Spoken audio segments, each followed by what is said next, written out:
You may be asking at this point, what does this have to do with psychedelics?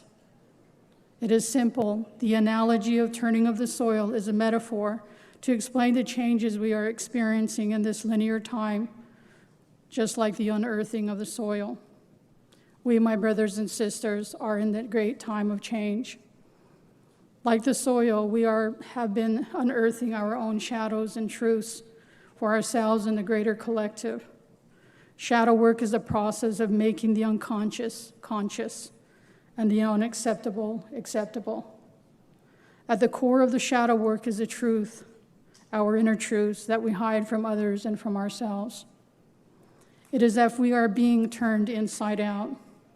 Change is inevitable. It is part of the law of the universe. How we choose to accept or not accept these truths is really up to us. Change allows us to have breakthroughs to become better human beings.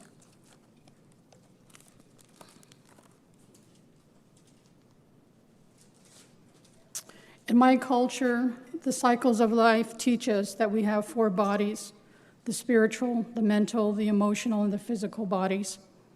When we come into this physicalness, we arrive in spirit and in physical form.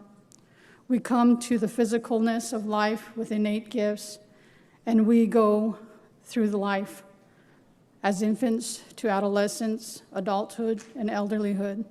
We slowly remember those gifts. Part of our life's journeys are distinct with life cycles. We go through what many refer to the dark night of the soul, the disillusion, searching for meaning, ultimately our connection with divine spirit and self. Yet we have to reawaken to remember those gifts.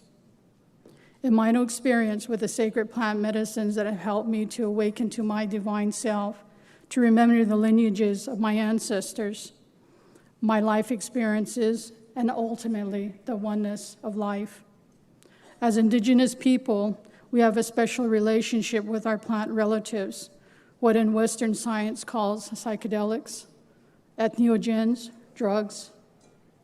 Our relationships with our plants, families, are familial.